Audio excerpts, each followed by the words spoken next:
welcome to 302 Sports Weekly. I am your host, Benny Pinella, alongside, of course, Pat Garianis, and we are joined again by Jason Winchell. Today we have a great show for you. A lot to get to in terms of volleyball, football, soccer, and field hockey that happened throughout the past week. Also, a special guest. Yes, we do. Very special guest. We'll get to that later. His name is Tyler Hill. You may have heard him from a legend from Delaware Military Academy. We'll get to him in a little bit, but first I want to thank Gary and Nick, the owners of Hooters, for allowing us to have their show here weekly. Come out and support Hooters of Newark at 136 the Astro Shopping Center in Newark, just off Kirkwood Highway, across from the Western Family YMCA. I've heard their wings are good. Also heard from a friend. You've never tried them? I've tried them. Yeah, exactly. Personal endorsement there. But yeah, they also have some very other great menu items. It's a great place just to hang out sometimes with your friends. So come down to Hooters in Newark, 136 the Astro Shopping Center in Newark. Exactly right. And thanks to everybody who came out tonight. I know if they can hear us out there, appreciate you guys coming out. Also, like Ben said, we're live every Wednesday, 7 p.m. If you get a chance to get down here, we would love it to see you. If you have any highlights, scores, stats, or any other information you would like to see on this show, just contact us, 302sports@gmail.com, or go to the website, 302sports.com, or follow us on social media. Hit us up on Facebook, 302 Sports, on Twitter @302sports. We'll have the poll question up every week on Twitter, so be sure to we'd love to be interactive with our fans out there. So by far get on there, and of course on Instagram and Snapchat @sports_302. Contact us or come down to the show here live. Once again, here in Hooters of Newark, located at 136 Astro Shopping Center in Newark, Delaware. Great time. You mentioned the Twitter. They also give away. We also give away tickets every now and then. University of Delaware games. Their upcoming one, not this weekend, the following weekend at against William and Mary. We'll have some tickets for you there if you answer a trivia question. But right now we got to get down to it. Jason Winchell, again, thank you very much for joining us. Thank you, Benny. And now it's time to get into field hockey. Looking at Division II as the graphics appear on your screen, top four right now undefeated, which is very hard when you look at these rankings to kind of judge which team has the edge on the other. The bottom is kind of shaken up all season long. Now we have another unranked team moving in, bumping out Conrad, is Red Lion. Technically they're undefeated. They do have a tie to their record, but 4-0-1. Are they a team that possibly could find themselves eking their way up the rankings? Well, we'll find out this week. Their schedule gets tougher, Benny. So we'll find out this week if they're the real deal or not. They play Archmere, who's up there in the rankings, and so we'll find out. I think they can be. They can score a lot of goals. They beat some teams 16-0 last week, so they can put the ball in the net. Yeah, but just looking at some of the scores, Jason, Benny. Padua one-ups Archmere 2-1. Wilmington Christian with a 5-3 victory over Conrad. Tower Hill 3-1 over St. Mark's, and a really impressive performance by Friends, shutting out Ursuline. For Ursuline's first loss of the year, that was a 3-0 final. So it's been impressive. A lot of movement going on. Yeah, and like you said, a great job there by Friends shutting out an Ursuline team. Ursuline rebounded. They got a win today against St. Mark's, a 1-goal win today. So they're 5-1 on the year. So anytime you can beat them, that's a good win for Friends. Archmere's lost 2 games by a goal to the Division I top 2 teams. 1-0 to Concord, 2-1 to Padua.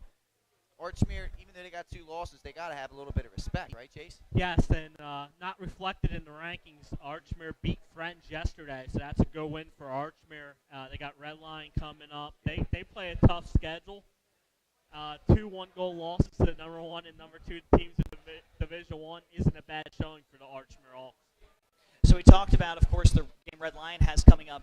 Wilmington Christian, they will be at number 3 Caravelle. That'll be happening tomorrow at 7:15. And the number 2 team in the rankings right now, Concord, will be at the number 6 team, Milford. That's happening on Monday at 4. It's moved to Division I. Kind of easier to judge who's the top team here. Padua clearly number 1. They've been that way throughout the entire season. But another non-ranked team jumping in, Smyrna, going from unranked to 9 over Wilmington Charter, bumping at Appoquinimink. What was the reason for that decision? Well, I think Appoquinimink had a tough loss in there. In fact, Wilmington Charter beat Appoquinimink 5-3. That's what kept Wilmington Charter in over Appoquinimink. And Smyrna had 2 impressive wins last week. They beat CR 4-0 and Sussex Central 5-0. So a pair of shutout wins against ranked teams will get you in there, and that's a good job by Smyrna. They they were able to rebound after an 0-2 start. Some scores from the previous week, Pat. Delmar beating Cape Henlopen by 3, 6-3, and Dover and Indian River playing to a tie. All right, so we talked about that movement. Were there any other movements that you want to bring up, Jason, in the top or in the rankings? No, Division One pretty much stayed the same. Caesar Rodney had, like I said, they lost to Smyrna 4-1, so they dropped from 4 down to 7. So that's the biggest drop in there, and everything else is pretty much the same. Padua off to a good start, 2-0, but they got 3 really tough games, and we'll get to a couple of them right here in the key matchups. What do they got to do to remain unbeaten and stay atop? Yeah, and it's a 3-game road trip against 3 ranked teams. That's not an easy thing for Padua to do. We saw them last week on our 302 game against Archmere, and they looked really good. That Archmere plays a solid defense. Their toughest trip is going to be that trip to Cape Henlopen. That's a 2-hour bus ride to get down there, and then you're playing Cape Henlopen, a premier team. Yep. So that'd be a good one for them to find out. But before that, they have to get by number 2 Concord tomorrow. Yep. And that won't be easy either. Yeah, you brought up the games they have coming up. Number 1, Padua will be at the number 2 team again, Concord. That's tomorrow. Also tomorrow, Delmar will face Polytech, the number 1 team from Division 2, coming up and facing Polytech. Padua then has to face Cape Henlopen. And Cape Henlopen, they don't have it easy either, going from Padua to another ranked team in Sussex Tech. This is an amazing week, Jason, for field hockey. Yeah, and after this week, maybe we'll find out, depending on wins and losses, who's for real in Division 1, because this is the biggest week so far of key matchups. Contender or pretender, Ben. It's going to come down this week. It's going to go down. And that's what we'll find out. But coming up next, we have to talk about soccer on 302 Sports Weekly. We'll be back after the break.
Welcome back to 302 Sports Weekly. Thank you, everyone, for coming out and joining us here at Hooters. Got a nice little crowd going on.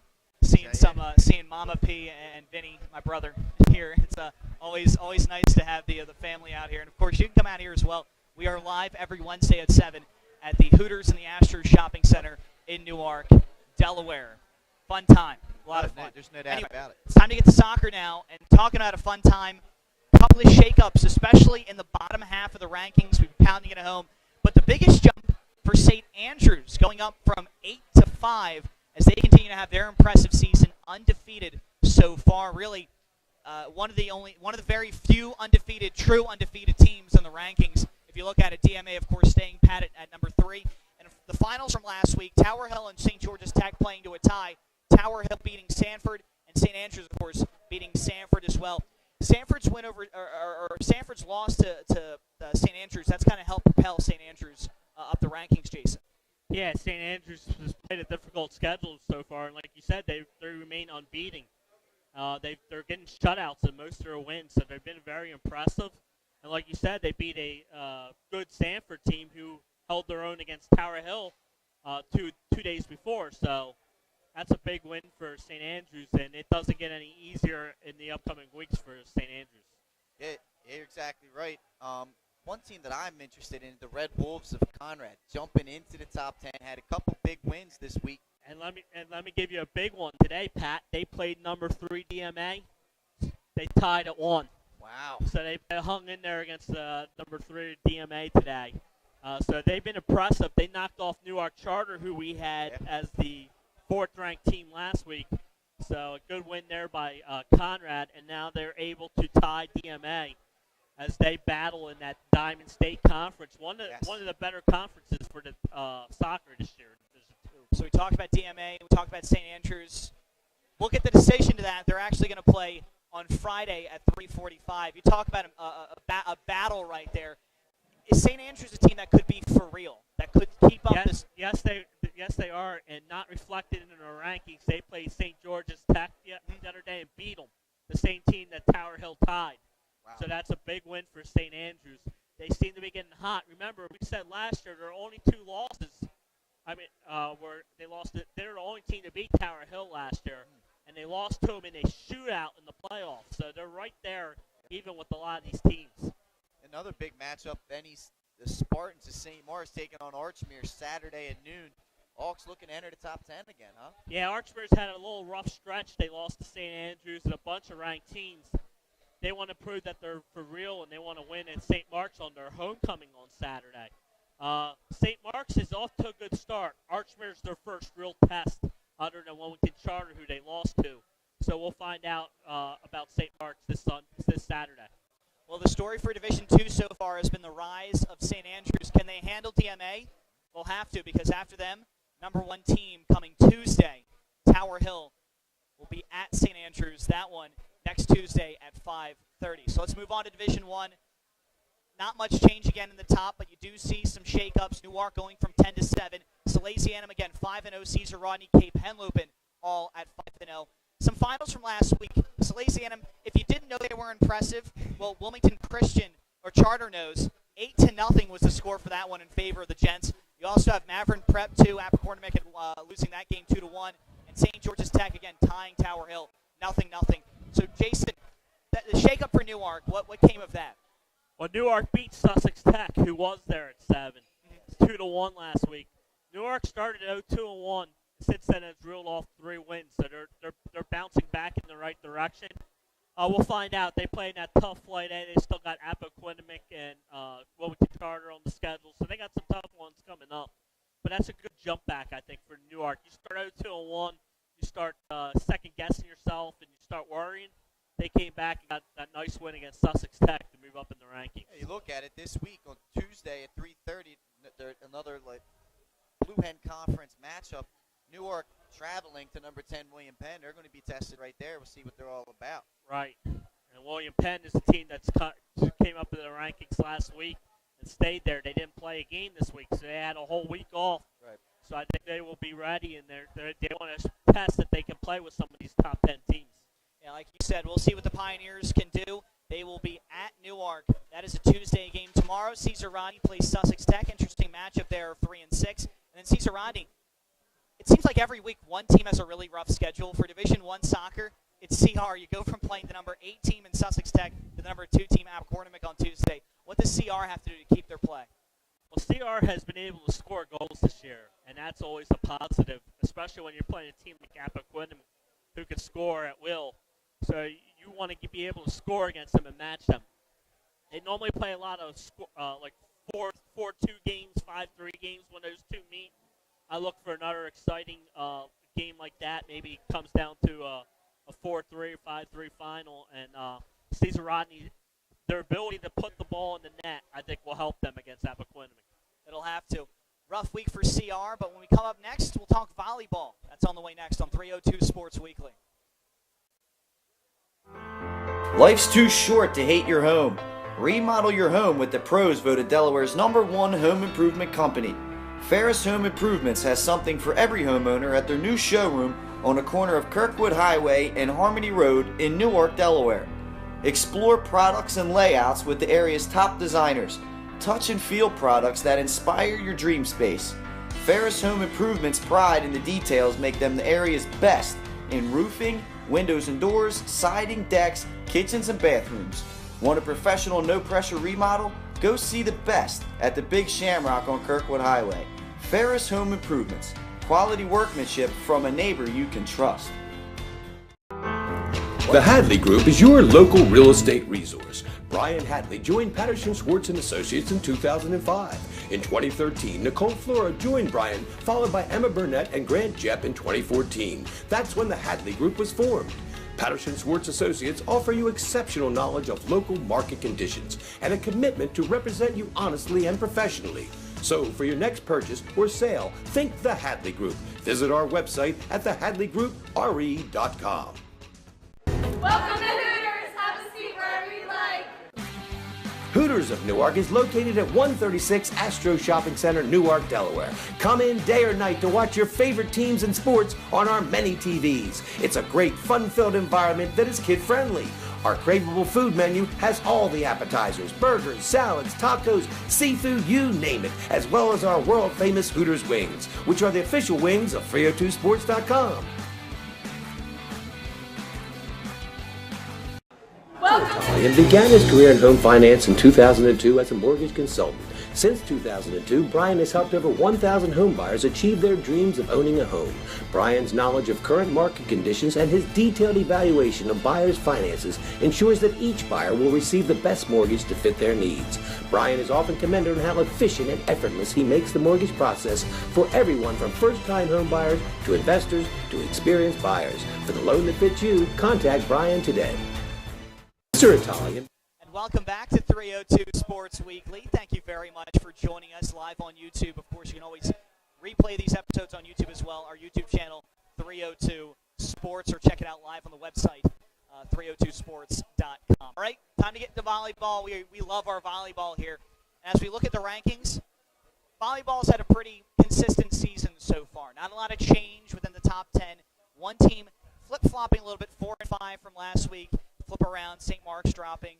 Hard to talk about that, but one team moving up from 9 to 7 is Red Lion, and of course the top 3 teams remain undefeated: Ursuline, Tower Hill, and Padua. Yeah, and Padua, talking about Padua, last night in their game, senior Emma Lucy converted her 1,000th assist. Oh, wow. Which is impressive because she didn't start setting until end of sophomore year. So in a little 2.5 years, she's racked up 1,000 assists. She credited her teammates for helping her, especially Emily Jerome and Jess Mullen, who both are having fabulous years killing the ball. But she also wanted to credit her coaches because she had to learn a new position in setting. She doesn't do that for her club team. And so I just want to say that is a fabulous accomplishment by her last night. And really nice job by her. I mean, changing positions, no matter what sport it is always a difficult thing to do. But to be able to excel the way that she has in such a quick turnaround, I mean, to get 1,000 anything, 1,000 points, 1,000 assists, 1,000 anything, in a little over 2 years, that's unreal. Yeah, and last week they played St. Mark's and Charter. Right. They beat St. Mark's 3-0. They beat Wilmington Charter 3-1. That's why that shifting in the rankings, Charter was able to give Padua a little tougher matchup. Competition, yeah. Yes. And you talk about Emma Lucy and what she's done. I don't want to take anything away from her. It does help her that Emily Jerome is there, and you have one of the best volleyball players in the state, but still, nonetheless, a very impressive accomplishment. So hats off to you, Emma Lucy, on 1,000 career assists. All right. Talk about the scores from last week, Wilmington Charter and Padua and their game against St. Mark's and how they were different. Also Tower Hill beating Tatnall, shutting them down, and Conrad getting shut out by Archmere as well. What was the most impressive win of the bunch from last week? Oh, I think the Paddle's win over Wilmington Charter in 4 was very good. Wilmington Charter is a really good team. They both have powerful hitters. And in that game, I want to just say libero Katie McGonigal for Padua was incredible in that matchup because she was getting to balls that I didn't think she could get to. And she was really solid in that game. And I was expecting a 5-setter, Padua 1 and 4 in a really tight matchup. I thought that was the win last week. Also, Archmere shutting out Conrad. But Red Lion over Tatnall. Very good win for Red Lion. We'll find out. They have Archmere on Friday night. Some other shakeups that happened. Of course, we talked about Red Lion going from 9 to 7. was kind of the decision for that? They had a nice solid win over Tatnall, who was the number 7 when they played them last week. They won in 4 sets. They are really impressive. I got to see them last night against Sanford. They looked really good. Well, like I said, they got their toughest matchup to date in Archmere coming up Friday as they travel to Claymont. Archmere is ranked number 6, just ahead of them. So that's going to be a good battle on Friday night. Get out to Claymont. It's a 6:15 start.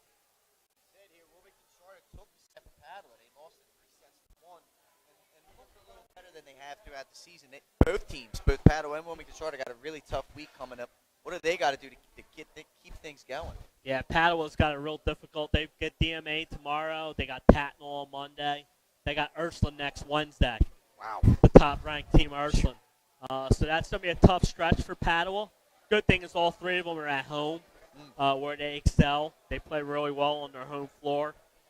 So that's going to be an interesting week for them. Ursuline gets St. Mark's tomorrow night, and that's their first real test this year. We'll find out if the Raiders are number 1. And speaking of St. Mark's, they got a 5-set win over Archmere last night in an instant classic match. So good win there by the Spartans. I'll always be a bit of a homer when it comes to my Spartans. All right, looking at these rankings, and I know it's early in the season, sometimes it's very hard to predict where things are going to fall. But so far, has the way the rankings have gone kind of been what you thought? Yes, especially if you look at the top 3 teams.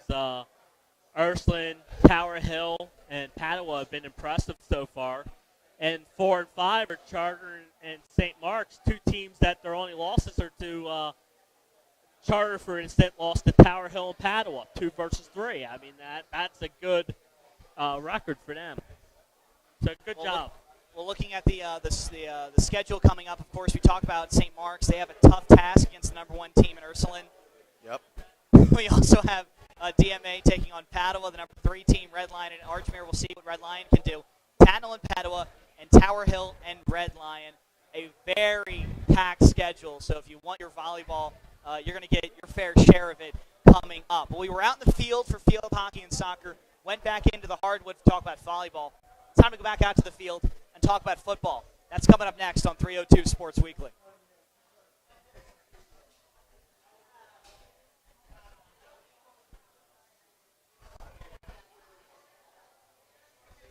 Began his career in home finance in 2002 as a mortgage consultant. Since 2002, Brian has helped over 1,000 home buyers achieve their dreams of owning a home.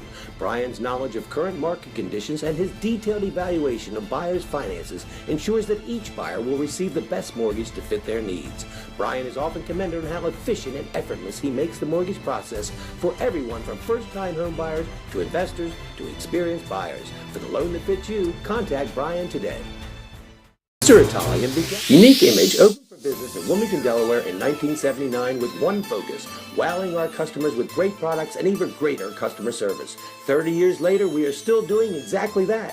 Whether you're looking for marketing tools to promote your business, gifts for your employees or clients, or planning a special event, we're here with the voice of experience to help you every step of the way for your complete satisfaction. Visit our new showroom in the Mill Creek Shopping Center, 4577 Kirkwood Highway. Unique Image, you envision, we create.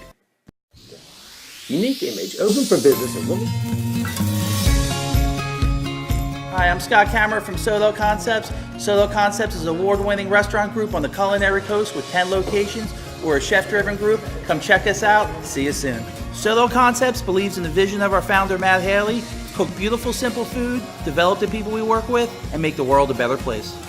Solo Concepts on the culinary coast with 10 locations from Lois, Delaware to Fenwick Island. Come check us out.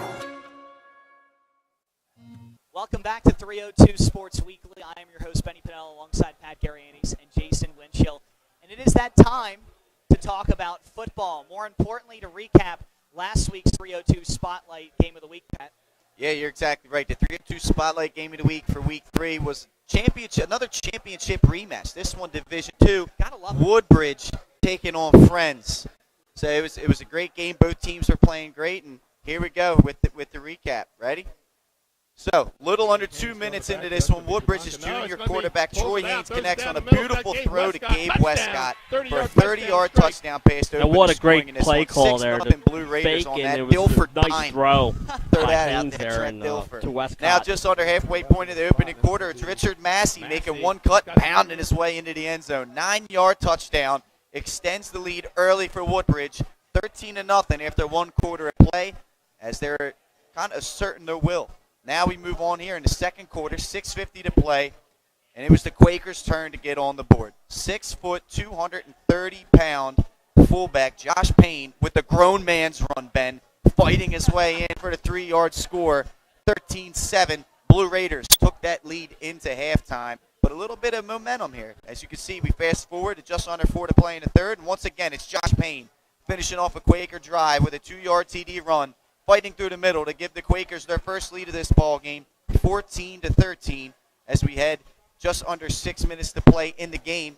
Woodbridge trying to retake the lead once again, and you're going to see right here, Haynes gets a little Mike Vick-esque on this play. Gets the guys lined up right, as you see on your screen, gets the motion, fakes it, and once again hits his man, Gabe Westcott. Once again, this pitch and catch is a beauty. 18 yards on a touchdown, as Woodbridge regains the lead, 20-14. Now French trying to make some magic happen in this one. Under 3 minutes to play. Ball's around midfield. Sophomore quarterback transfer from Caravelle. Wyatt Nelson drops back. Looks to pass. Fires. It's complete. Oh, nope. Never mind. What a play. Safety Gabe Westcott. What a game for him in this one. Knocking the ball away. Quakers force the punt, and they're trying to pin the Blue Raiders deep in their territory and perhaps get one more possession out of this game. Ball rolls out of bounds. As you can see, the Blue Raiders were just too much in this one as they run off the clock and finish off the Quakers in this rematch of last year's Division II championship. 20-14 your final in this one, Ben. And once again, really impressive performance by Trey Waynes with the 2 touchdown passes to Gabe Westcott, who had the 2 touchdown catches. Then the nice play. It's just an impressive victory from Woodbridge. You say a championship rematch. I say a taste of what's to come in 2017. It very well for this could team. be. They Very well played could be. Very, very well. All right, now it's time to take a look at our rankings. Really quickly, before we get to our rankings, shout out to my neighbor Jason Seville, center for Friends. Ah, okay.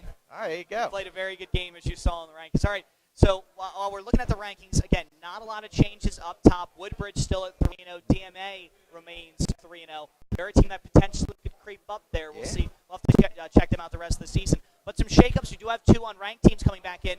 Well, it was nice seeing Brandywine in the rankings for a little bit. They're bounced out. Milford bounced out. In comes Tower Hill and Glasgow.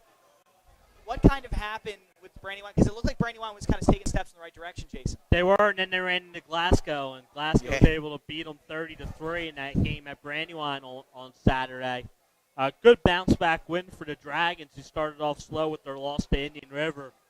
So it was a good bounce-back win, and they were able to jump back into the rankings with that win over then number 10 Brandywine.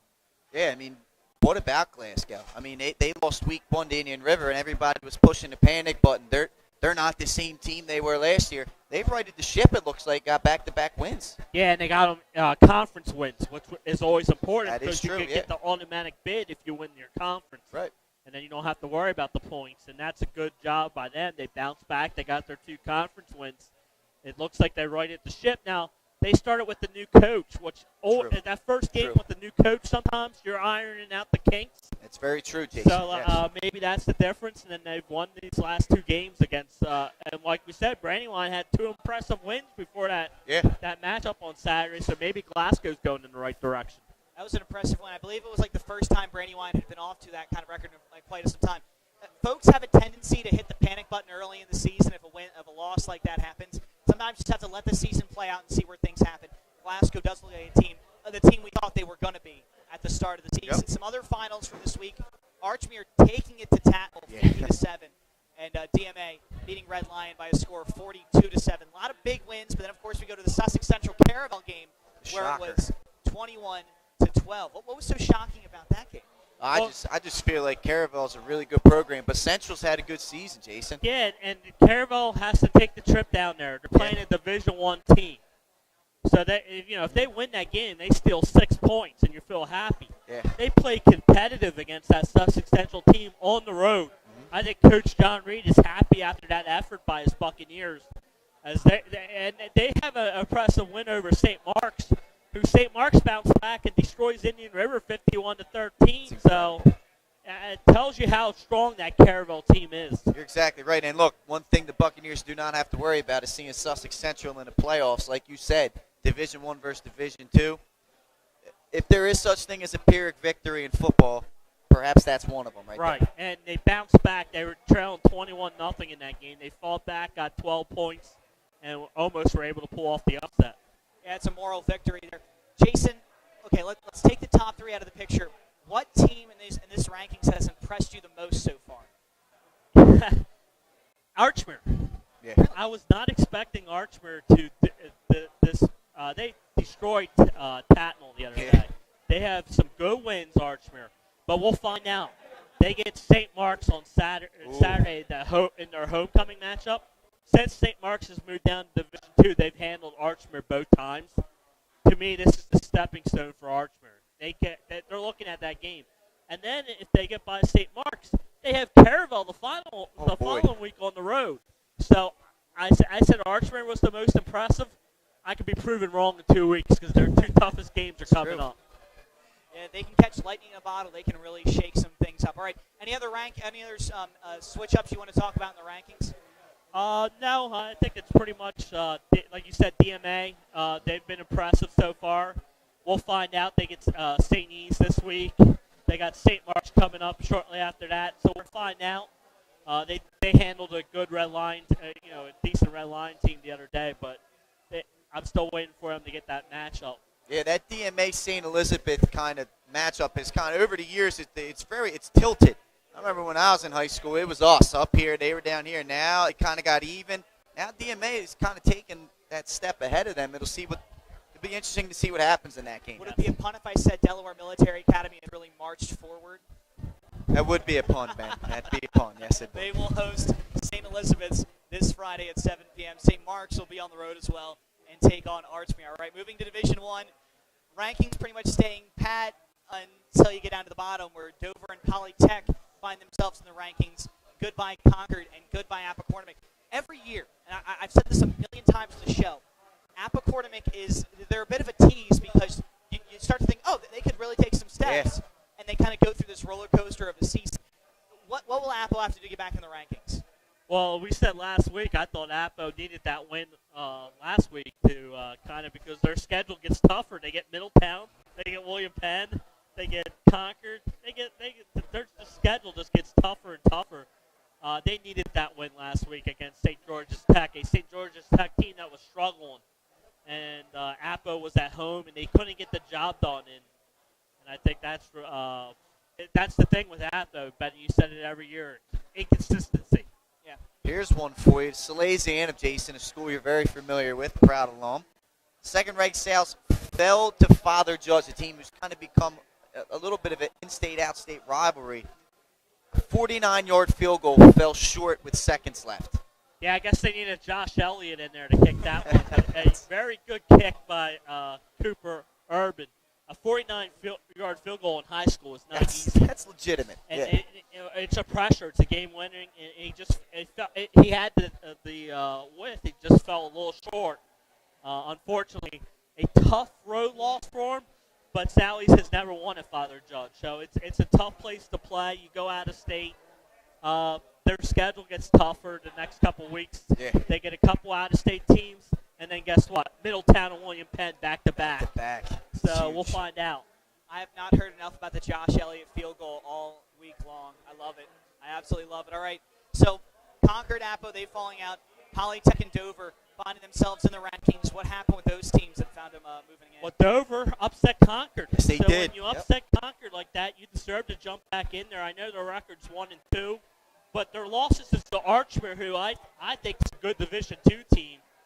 The asterisks on that is they were without their quarterback. They were without their quarterback. Absolutely, Pat. Yeah. And then Polytech upset Milford, a Division II team. Yes. And they're 2-1, surprisingly, Pat. I think a couple of years ago they were like 1-9, Yeah, 1-9. they had struggled. You're exactly right. It's good for them to start off But they're going to get in conference play, and we'll find out if where they are. They got a ranked team coming up this week.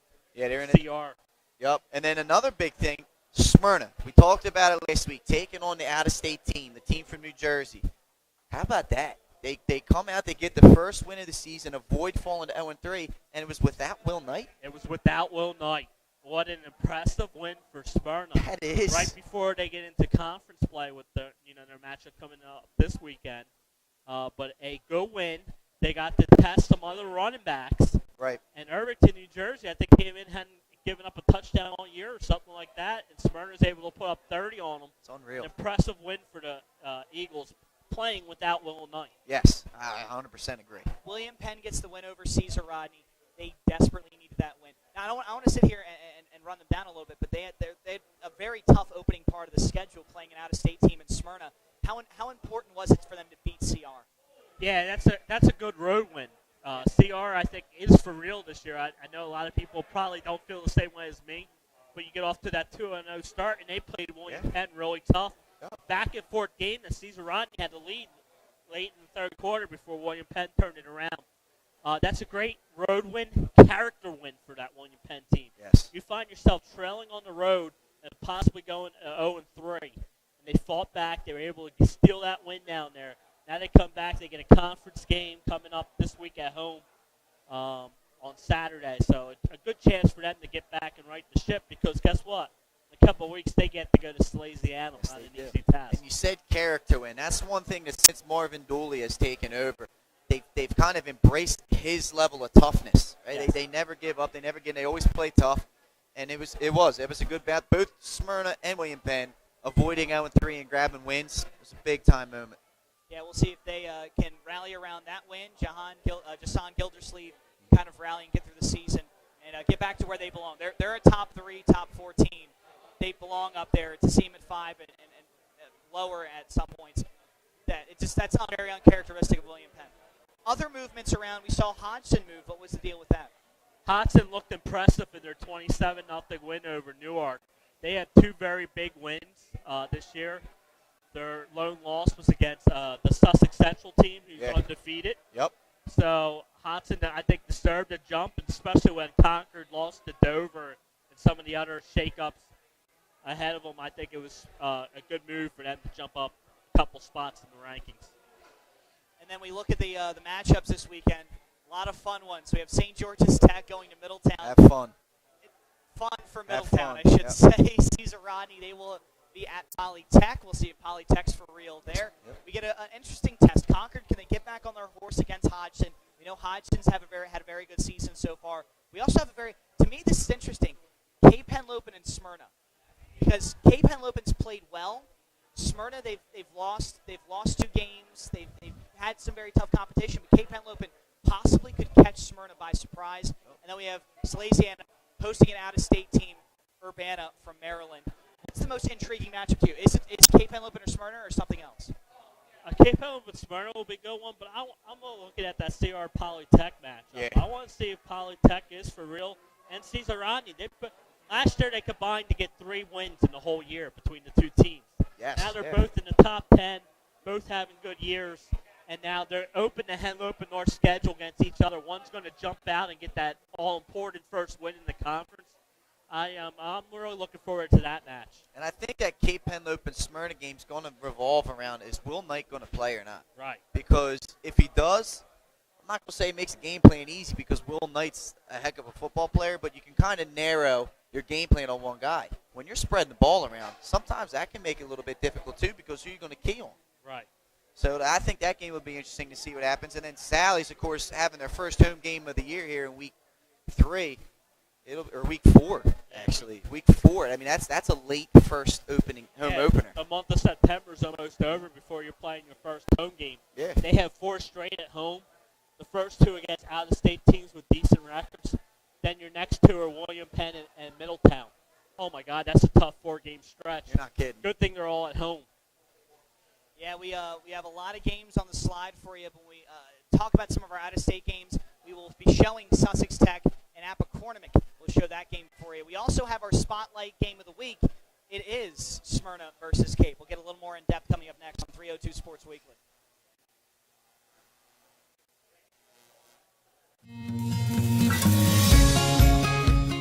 Hi, I'm Scott Cameron from Solo Concepts. Solo Concepts is an award-winning restaurant group on the culinary coast with 10 locations. We're a chef-driven group. Come check us out. See you soon. Solo Concepts believes in the vision of our founder, Matt Haley: cook beautiful, simple food, develop the people we work with, and make the world a better place. Solo Concepts on the culinary coast with 10 locations from Lois, Delaware to Fenwick Island. Come check us out.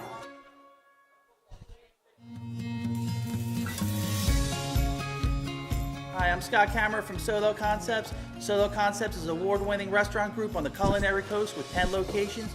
We're a chef-driven group. Come check us out. See you soon. Solo Concepts believes in the vision of our founder, Matt Haley: cook beautiful, simple food, develop the people we work with, and make the world a better place. Solo Concepts on the culinary coast with 10 locations from Lois, Delaware to Fenwick Island. Come check us out.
It's time now to talk about our 302 Spotlight Game of the Week here on 302 Sports Weekly. By the way, before we get into it, you can vote on who you think is going to win our 302 Sports Spotlight Game of the Week. With our Twitter poll, it'll be at 302 Sports. Matter of fact, we have our very own Nick Allison Dreamy standing by with the update right now. What's going on, Nick? Not much, guys. Thank you very much. Appreciate it. I'm Nick Allison Dreamy for 302 Sports. So our Twitter fan poll this week was who will win our 302 Sports Spotlight Game of the Week between Smyrna and Cape Henlopen. And right now, Smyrna at 82%. Wow. And Cape Henlopen with 18%. How much Back love to you guys. going on for the Vikings there? It's fairly one-sided, if I've ever heard. Again, you can vote for that at 302 Sports. Show some Viking love, some Cape Henlopen love. You never know what can happen with these games. So, but speaking about that, so it seems like it's fairly one-sided. But is it really, Jason? Well, if you look at the series since 2008, Cape Henlopen actually has a 5-4 lead in that. Yeah. They've got some impressive wins early on. Smyrna, of course, the back-to-back state champions, dominating them the last 2 years. Exactly. So it's going to be important for Cape.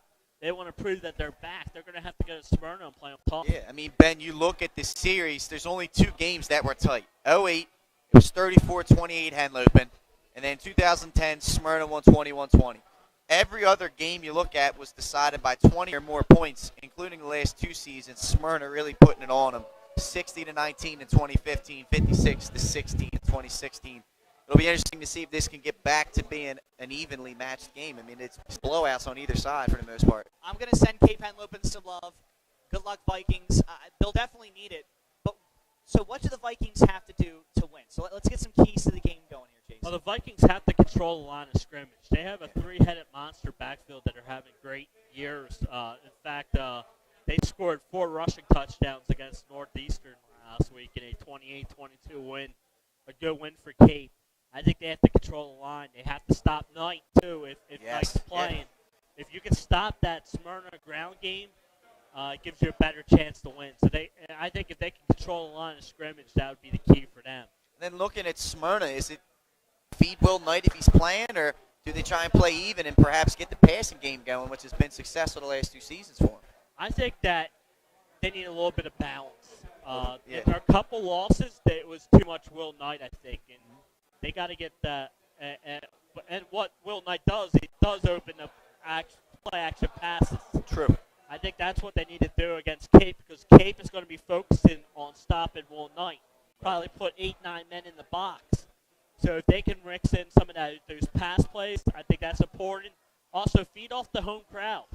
It's your first conference game. You're at home. You're looking to get back to 500. You're getting a very tough Cape Henlopen team come in there. Use that home field advantage to your liking. Seems like such a cliche thing to say, but control the line of scrimmage, and again, It's true. feed Will Knights. Our very own Benny Mitchell will be on the call for that one. It'll be streamed on our YouTube, of course, 302 Sports, and on our website, 302sports.com.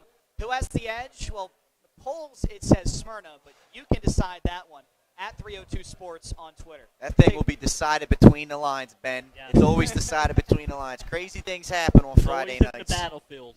Well, opinions do matter, and get yours in at 302 Sports on Twitter. When we come back, we have a little Delaware flavor for you and Yes, we a do. sit-down interview with one Tyler Hill. It's up next on 302 Sports.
I don't think you need to get into the game too much about Wesley or the volleyball team. Like, you can just kind of just say, It's too short to hate your home.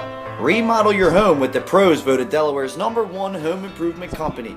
Ferris Home Improvements has something for every homeowner at their new showroom on the corner of Kirkwood Highway and Harmony Road in Newark, Delaware.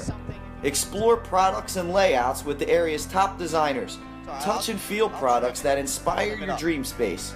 Ferris Home Improvements' pride in the details make them the area's best in roofing, windows and doors, siding, decks, kitchens, and bathrooms. Want a professional no-pressure remodel? Go see the best at the Big Shamrock on Kirkwood Highway. Ferris Home Improvements. Quality workmanship from a neighbor you can trust. Hadley Group is your local real estate resource. Brian Hadley joined Patterson Schwartz & Associates in 2005. In 2013, Nicole Flora joined Brian, followed by Emma Burnett and Grant Jepp in 2014. That's when the Hadley Group was formed. Patterson Schwartz Associates offer you exceptional knowledge of local market conditions and a commitment to represent you honestly and professionally. So for your next purchase or sale, think the Hadley Group. Visit our website at thehadleygroupre.com. welcome back to 302 Sports Weekly. It's time for a little local Delaware flavor. Pat, what's been happening in the world of Delaware athletics? Yes, a lot going on in Delaware athletics. First off, let's start with the big team. University of Delaware Blue Hens had a bye week this week and will face #1, I believe, James Madison this Saturday. Yes. This Saturday. That should be an intriguing matchup. But back to the teams that did play. Del State had a tough one, 17-7 loss, and their long-awaited victory was foiled by a series of penalties and turnovers, resulting in a frustrating 17-7 loss in MEAC to Norfolk State in the Hornets' 2017 home opener. The Hornets were plagued. 12 penalties for 101 yards in the contest. Yeah, that's not a good day, Benny. Each a season high for them. On a more positive note, the Division III team in the school, Wesley, had a big-time win. The number 22 ranked Wesley College team cruised to their second consecutive shutout victory with a 66, yeah, you heard me right, 66-0 win over the William Patterson Pioneers in New Jersey. The Wesley defense held William Patterson to just 20 yards. Yeah, you heard me right yet again. 20 yards total offense, and forced 4 turnovers and only allowed 2 first downs in the game. I mean, it's absolutely incredible. Rowan, good luck. The offense totaled 441 yards and scored 7 touchdowns on the ground. Running back E.J. Lee carried the ball 13 times for 128 yards and 5 touchdowns in the first half, man. The first half. Good Lord. His 5 touchdowns on the ground tied a single game record for rushing touchdowns. In total, 11 Wolverines carried the ball. Jair Sharper and Chandler Armstrong, formerly of AI DuPont, each registered their first collegiate touchdown in the second half. Moving on, Wesley Volleyball. 5 Wolverines tallied 6 or more kills in a victory this past week. Cody Zielkowski of Caravel led the Wolverines with 12 kills and 27 attacks. Jessica Tynes and Tanya Rounds each notched 8 kills apiece. Tynes dug out 15 attacks while Rounds blocked 6 Scarlet Raptor attacks and added 7 digs. A little bit of Delaware flavor. Lindsey Berg and Tegan of Conrad and Tegan Vogelsong combined for 35 assists. Moving on to Goldie Beacom. Alana Speaks of my alma mater, St. Elizabeth, was named Women's Soccer Player and Rookie of the Week for a second straight week, while junior Marta Lopez from Spain was named Goalkeeper of the Week for the second time this year. Goldie's had a pretty good, stellar performance all season long, and they had multiple players named to the soccer weekly honor roll, which is what they do in Division II. Moving on, Delaware Collegiate athletes, you're looking at Salisbury University field hockey. Tara Daddio of Caesar Rodney netted the game winner just 22 seconds later in the game. Lemansky led Daddio with a pass 25 yards out before Daddio got around the last defender at the edge of the circle down the right side and was able to slip a shot under Helvey into the left side of the goal for the 2-1 lead. That's a heck of a name, Daddio, I must admit. Who's your Daddio? Yeah. Kings College, Zach Whitehead, once again, St. Mark's. We've been mentioning him a lot the past couple of weeks. 25 of 44, 272 yards, 4 touchdowns. Also 80 yards rushing and 2 touchdowns. That's 6 total, ladies and gentlemen. Tyler Maroney of Salesianum, 8 catches, 123 yards, and 2 DDs. And the brother of our guest that we'll be seeing, Trevor Hill of DMA, of course, 2 solo tackles, 3 assists. That's 5 total with the interception that was returned 27 yards. Senior running back Jabri Lally, he's a Spartan, St. Mark's alumni of Shepherd University, has earned the Mountain East Conference Offensive Player of the Week honors. That was announced by the league office today. He rushed 18 times for a career-high 239 yards to help lead Shepherd to a 56-41 win over West Virginia State. He averaged 13 yards a carry and 3 touchdowns. Moving on to, yeah, that is impressive, Division I. 80-yard punt return for a touchdown. This is for the Pittsburgh Panthers by Quadri Henderson. He does it a lot, of AI DuPont. Henderson found a wall when he changed direction and ran left towards the Pittsburgh sideline.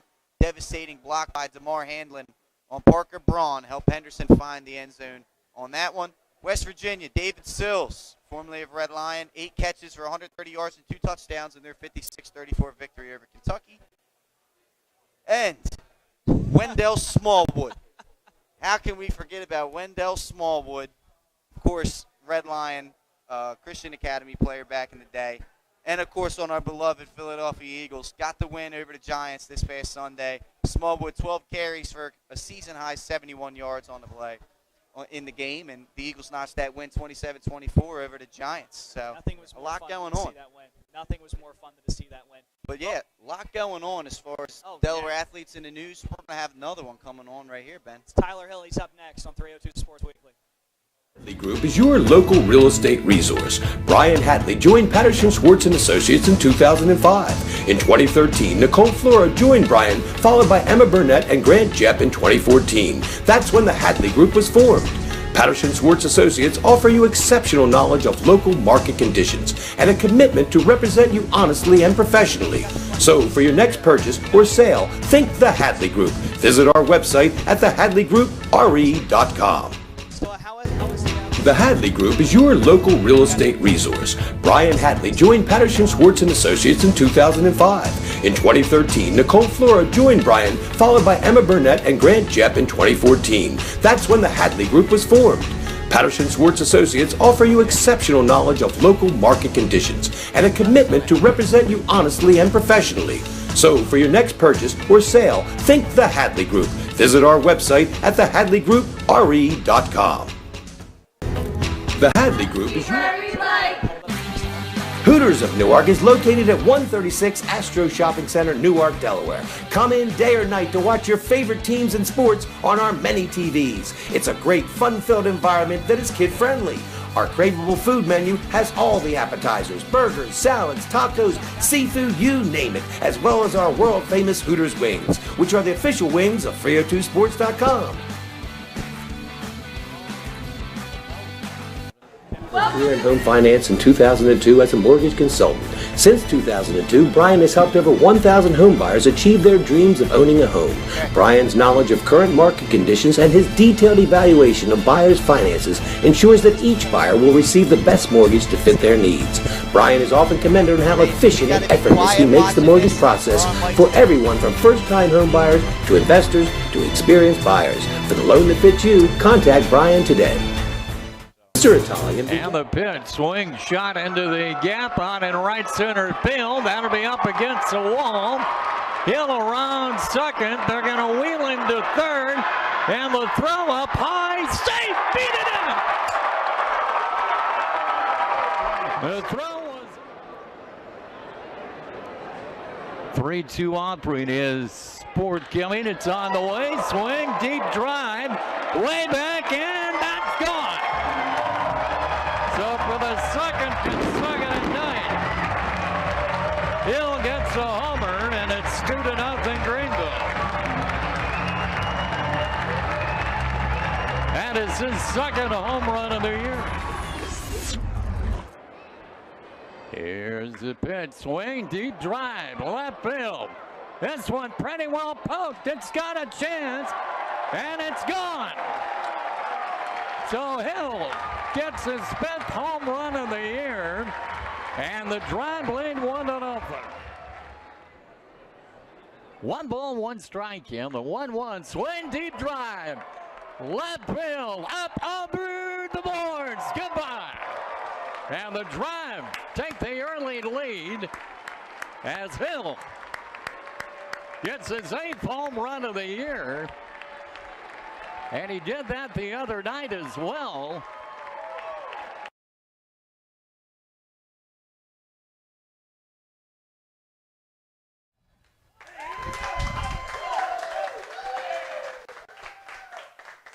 That was nice to watch, wasn't it? Yeah.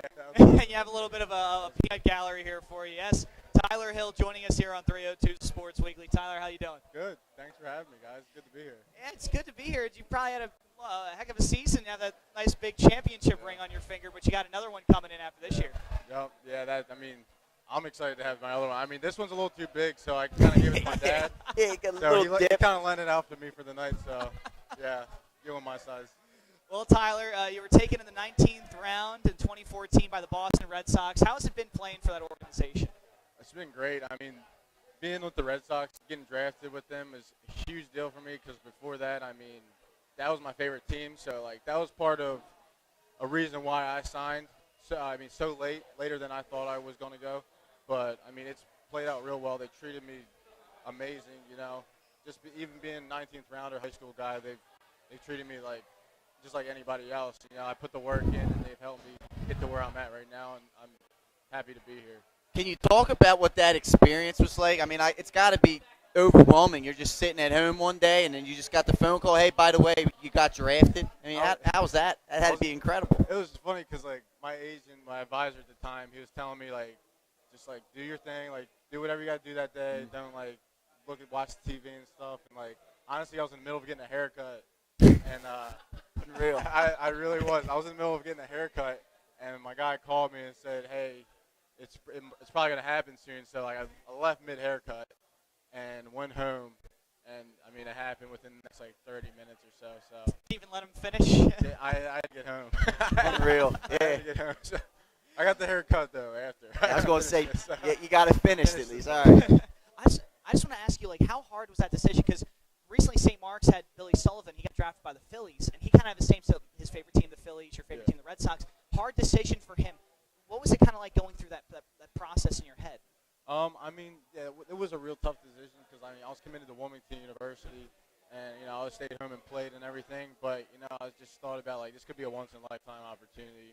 Wherever I got drafted, I was going to make the best of it. So I ended up signing, and I was like, all right, rest is history. So.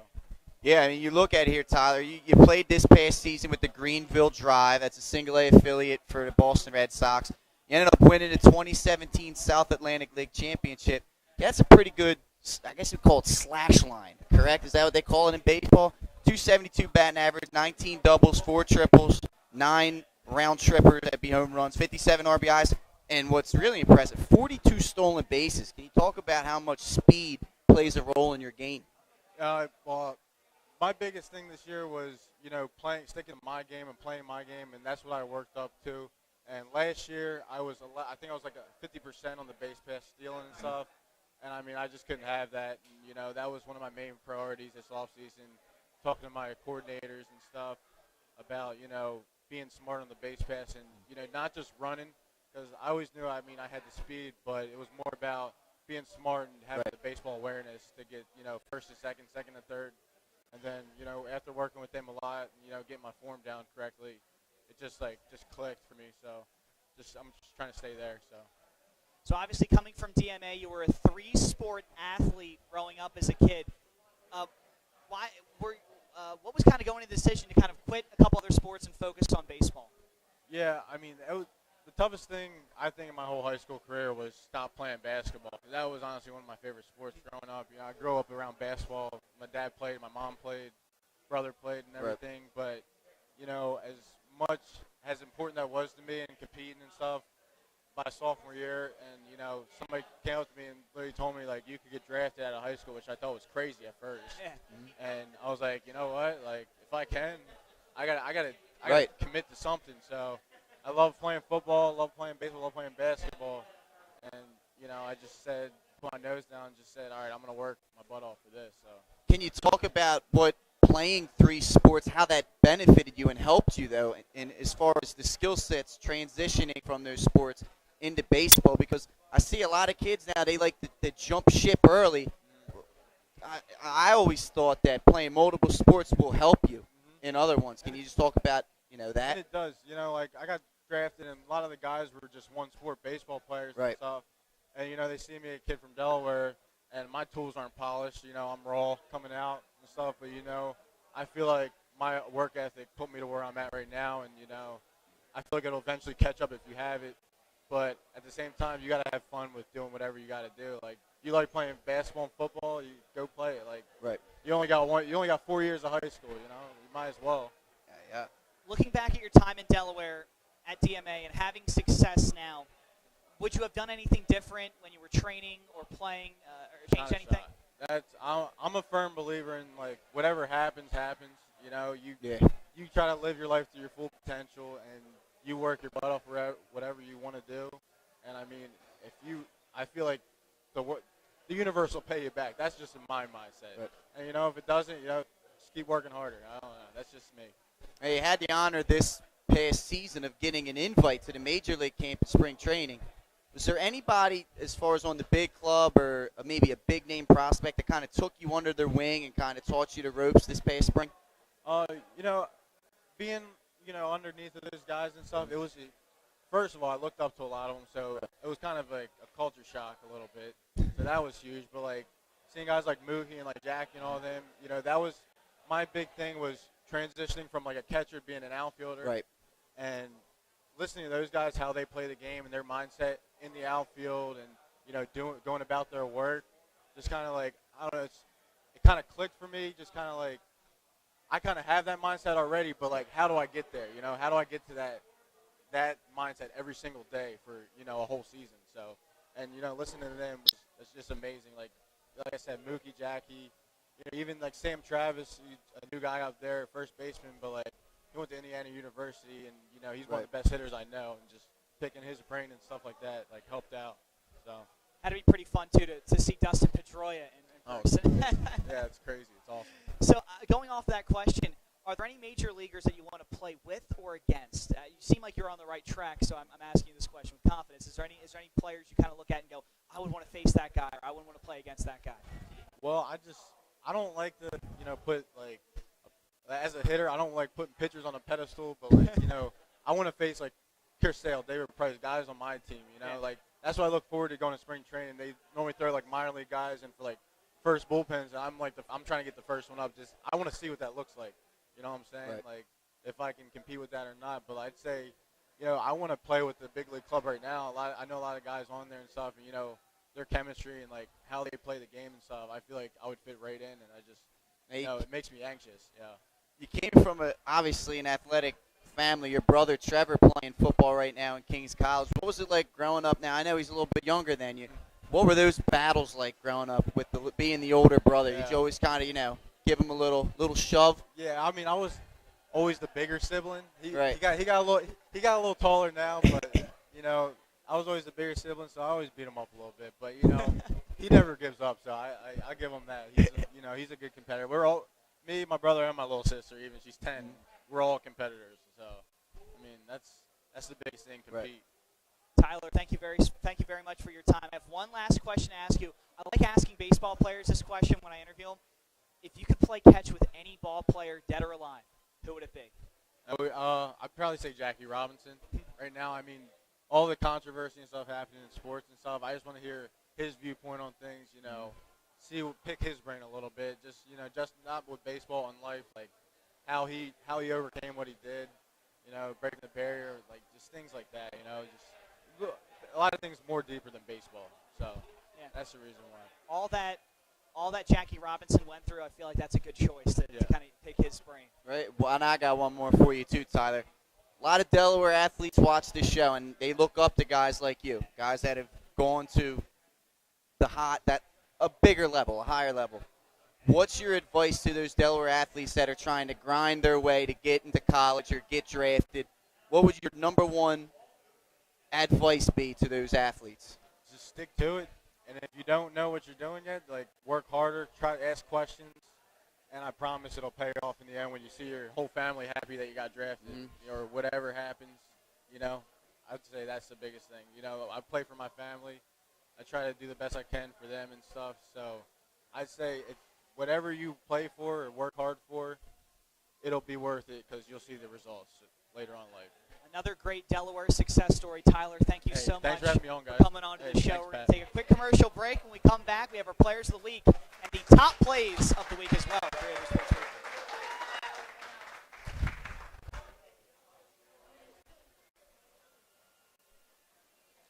They get all the Hi, I'm Scott Cameron from Solo Concepts. Solo Concepts is an award-winning restaurant group on the culinary coast with 10 locations. We're a chef-driven group. Come check us out. See you soon. Solo Concepts believes in the vision of our founder, Matt Haley: cook beautiful, simple food, develop the people we work with, and make the world a better place. Solo Concepts on the culinary coast with 10 locations from Lois, Delaware to Fenwick Island. Come check us out.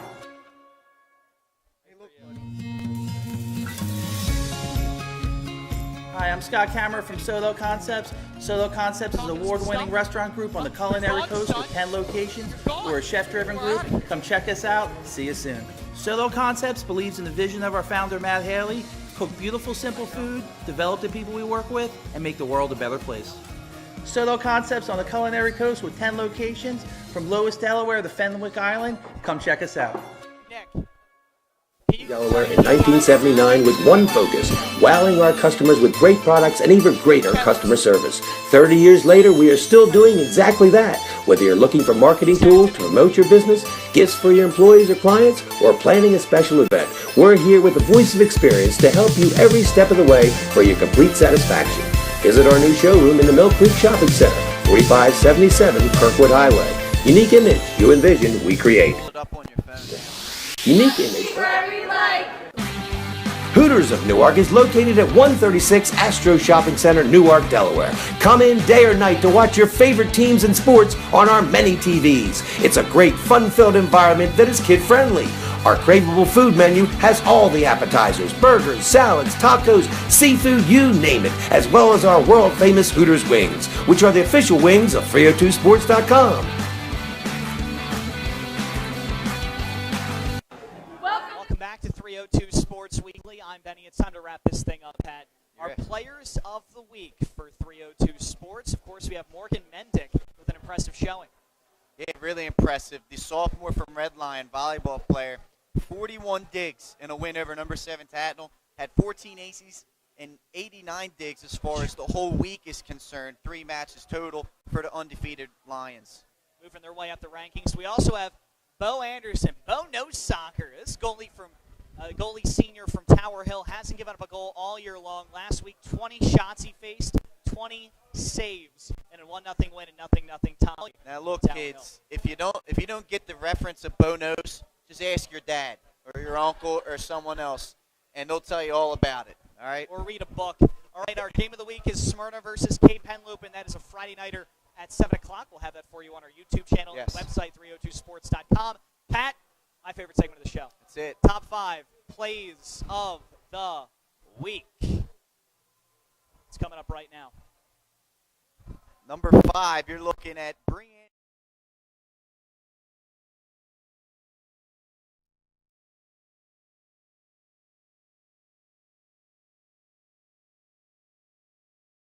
Going around, and Haley, a freshman, really stepped up. She had like 25 kills in this one, and there's one of them right there. Look at that thing.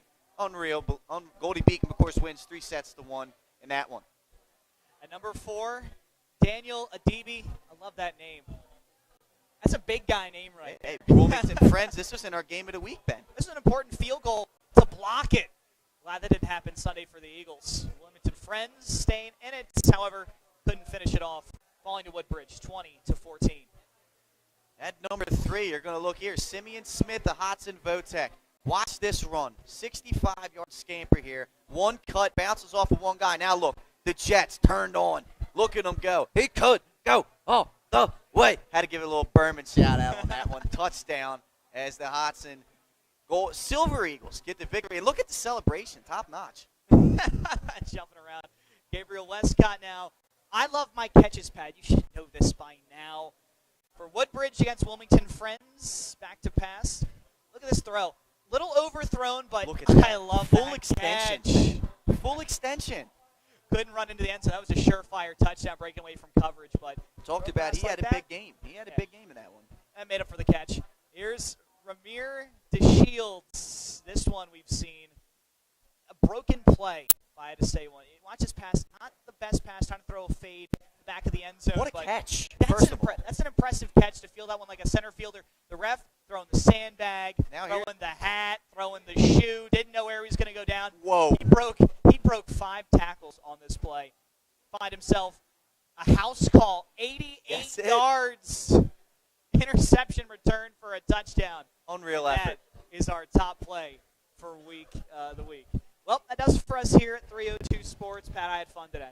I had a fantastic time. I mean, we got a lot covered. We got to talk to Tyler Hill, great kid. Best of luck to him, of course. And just a fantastic show all around, Ben. I loved it. Be sure to keep up with us on Twitter at 302 Sports. Vote in the poll question. Also, we always give away some University of Delaware tickets, so keep that in mind as well at 302 Sports. Of course, the website, 302sports.com, YouTube channel, and the Snapchat, sports_302. For myself, Benny Pinella, Pat Garianis, everyone showing up for 302 Sports Weekly, everyone behind the scenes as well. Thank you very much. We'll be back with you next week on 302 Sports Weekly. Take care.